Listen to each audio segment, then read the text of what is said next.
Kun VOA afaan oromooti. Bultuma haquufaaf gabbinna sanii haa ta'u jecha nagaa sanfuun babaroota walii galchuun san nagaa raadiyoon VOA sagantaa afaan oromoo caqasuu jirtanii dhiyaadha.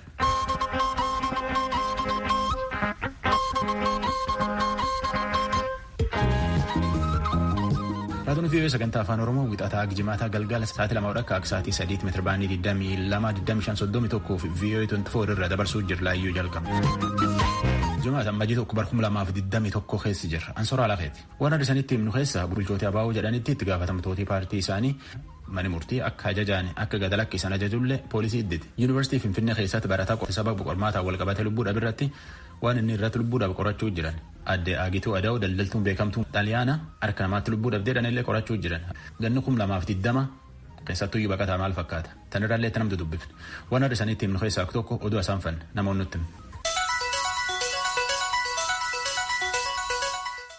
Akka mooltan kabajamoo dhaggeeffattoota keenyaa oduun har'aaf qabnu kunoo.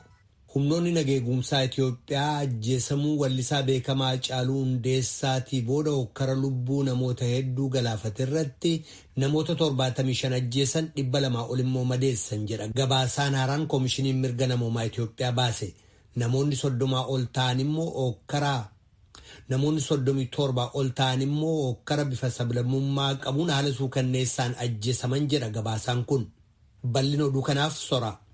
Akka gabaasa koomishinii mirga namaa Itoophiyaatii fi Associated Pressitti gaafasitti nama hedduutti lubbuudhaaf nam 30 caalaan gorraan akka madhaananii maqaa gosaatiin arrabsa lafa harkisan.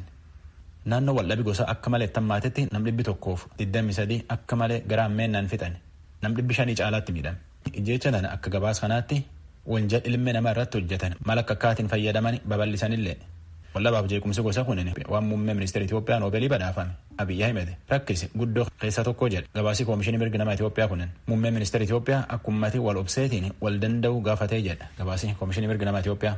Jeequmsaaf ijjeechaan tunin waxabajjiif adoolessa keessa ijjeecha weellisa Oromoo beekamaa Haacaaluu Hundeessaa duub dhufte jeequmsa ijjeecha Haacaaluu duub dhufeene akka gabaasii koomishinii mirga namaa Itoophiyaa jedhetti nama hedduutti manuufi keessatti miidhan garee wal jaaranii man namaatti cabsaa kaan billaa waraanaa kaan dhagaan dhaanaa kaan ammoo shiboo elektirikiitiin kaan agaraan billaan muraa waan iddoo tolchanii jedha.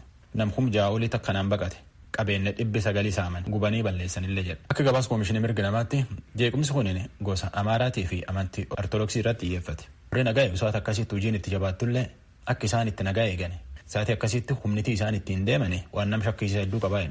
Nam rasaasa mataa heddaanii jira, qomka heddaanii ijjeessanii jira. Warra balbalumfi irratti ijjeessanii jira.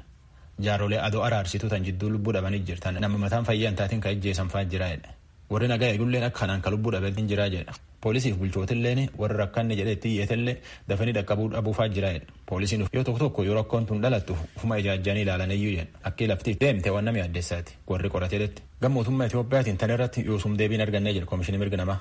Koomishinii mirga namaa Itoophiyaa qorannoo tana gosi Itoophiyaa aga 40 ta'anii bulchootaaf nama akka odeeffatee baase. Jechaan akkana ta nama walitti qabanii ijjeessan fa'aan tagaraa hammeen nama mul'attuun akka kanaan sabii miidhamuu mallee jedhe gabaasa kun. Biyya Naayijeeriyaa kutaa Kaatsinaa keessatti barattoota 300 ol dhiyeenya butamanii fudhatamaniif gareen finxaalessaa Islaamummaa Boko Haram itti gaafatama fudhachuun gurmuun kun gochaa shororkeessummaa isaa bakka dur maadheffatee jiru Afrikaa kaaba baharraa alatti babal'ifachuu isaa agarsiisa jechuudhaan hayyoonni akeekkachiisanii jiru. Hoogganaan Boko Haram Abubakar Sheeku mudda 11 dabre kana waraabbii haasawa isaa facaaseen barattoota magaalaa Kankaraa kutaa Kaatsinaa keessaa butamaniif gareen isaa kan itti gaafatama fudhatu ta'uu beeksisee ture. Ta'us barattoonni ijoolleen dhiiraa hidhattootaan butaman sun guyyoota baay'eedhaa booda gallakkifaman.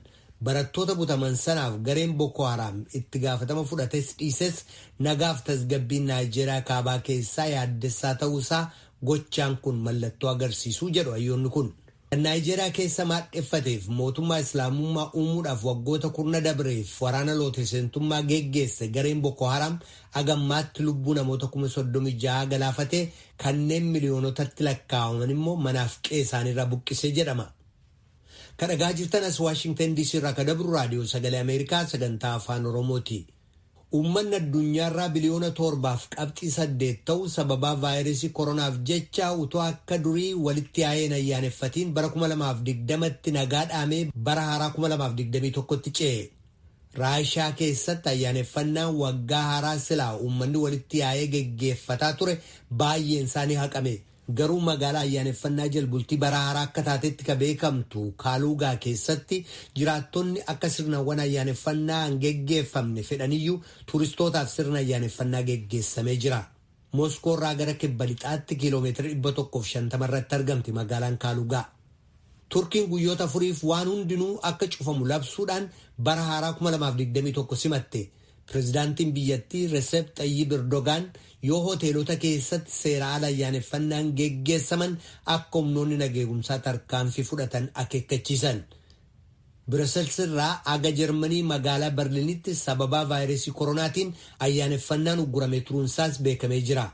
Faransaayis akka namoonni walitti yaa'een ayyaaneffanne humnoota nageegumsaa dabalataa 100,000 bobbaasuu ishee beeksiste. Biyyoota addunyaa hedduu keessatti akkanuma simannaan bara haaraa ka bara kana calleensa dabruun beekamee jira.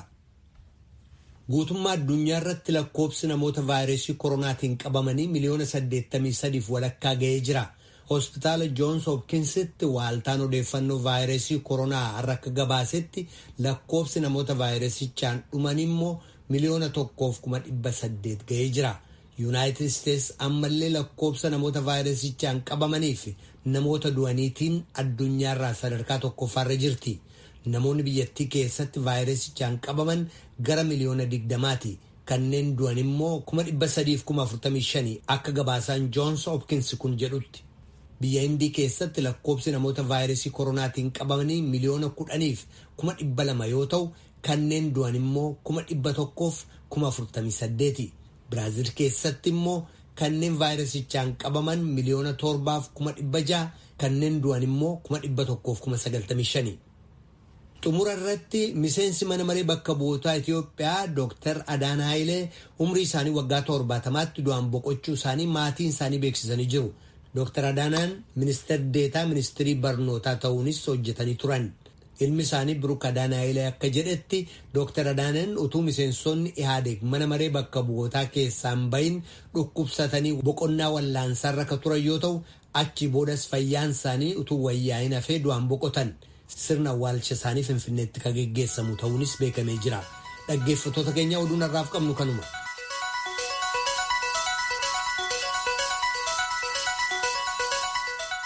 Raadiyoo VOA sagantaa afaan Oromoo caqasuu jirtan.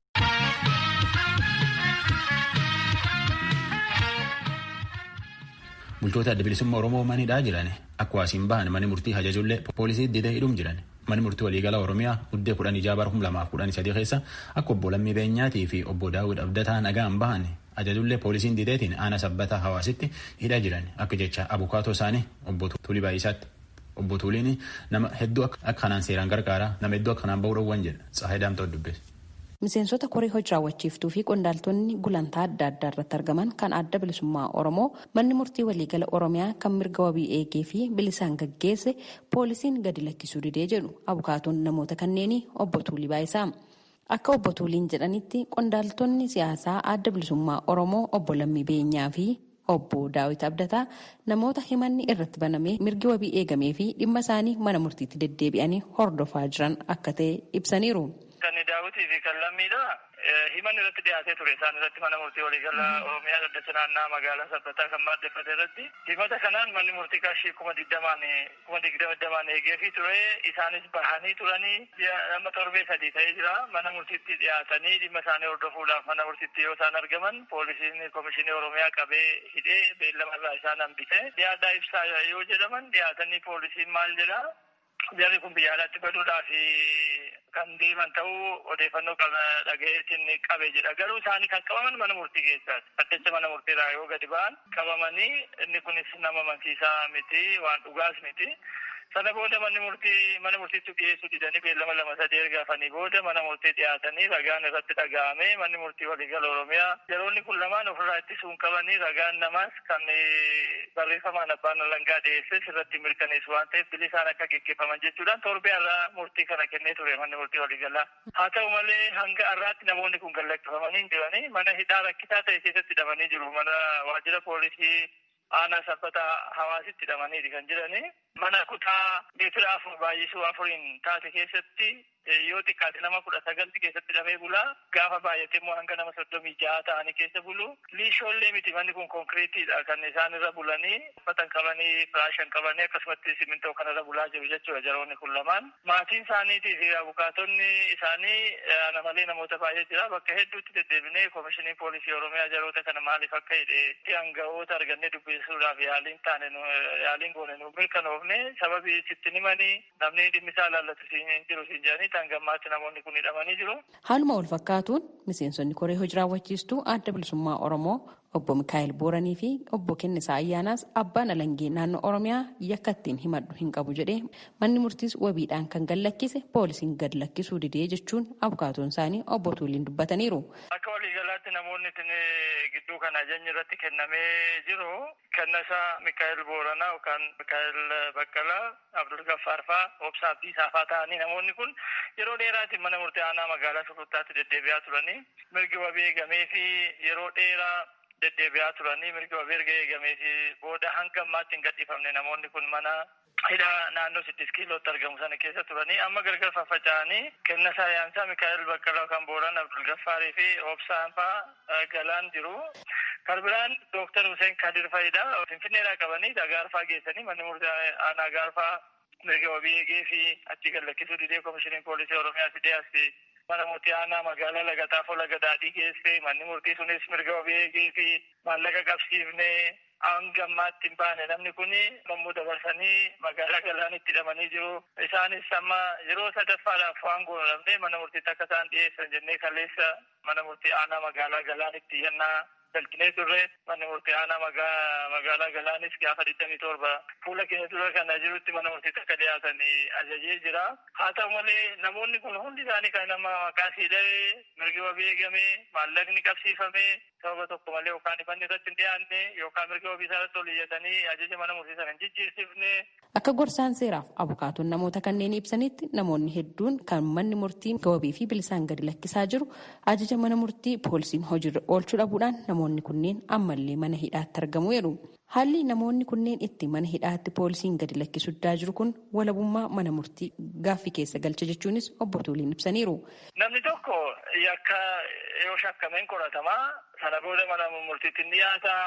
Mirgi wabii isaa yoo eegamee fi sana booda gareen mirgi wabii eegamees eegamuuf hin qabu yoo jedhe poolisiin abbaan alangaa waliin mari'atanii oliyyannoo fudhatanii mana murtii taanutti deemanii ajaja mana murtii sana jijjiirsisuu yookaan kaasisuutiin alatti ajaja mana murtii jala dhaabbachuun olaantummaa seeraa fudhachuu dhiisu. Booda ajajni mana murtiin kabajamu taanaan mootummaan namoota yakka raawwatan mana murtiitti geessee adabsiisuu hin danda'u jechuudha. Kun mana murtii laamsheessuudha. Manni murtii gaafa laamshee, manni murtii gaafa gatii dhabe immoo hunduma keenyatti miidhama. Nama tokko lamaa miti kan miidhamu. Namoonni kun itti deddeebinee itti himnee jira. Lakkisaa wanti kun hojii seeraa alaati. Akka seeraatti gonkumaayyuu ajaja mana murtii jala dhaabbachuu namni danda'u hin jiru. Ajajni mana murtii takkaa kennameedha. Namni komii qabaatu yoo jiraate mana murtii caasaa ittaanu oliyyannoo ka dhaga'utti deemee sirreeffataarraa kan hafe humnaan nama hidhanii kaayuun seera biyya kanaas ka cabsudha, seera addunyaas ka cabsudha. Itti gaafatamummaa sadarkaa sanatti kan hordofsiisu ta'uu isaa ilaalaa irra jechuudha. Qondaaltonni kunneenii fi namoonni biroon manni murtii mirga wabii eegee fi bilisaan gadi lakkise poolisiin mana hidhaatii baasuu dide kunneen kan hidhaman ajjeechaa aartist Hacaaluu Hundeessaa waliin wal qabatee hokora naannoo Oromiyaa keessatti uumameen shakkamanii akka ta'es ibsamaa tureera. Ajaja manni murtii mirga wabii eegee fi bilisaan gadi lakkise hojiirra oolchuu dhabuu poolisii ilaalchisuun koomishinii poolisii Oromiyaarraa deebii argachuudhaaf carraaqqiin taasise har'aaf milkoofne yeroo itti yoon argadhe qabadheen ni yaadda. Gabaasa raadiyoo sagalee Ameerikaatiif Tsahaay Daamtoo Finfinneerra.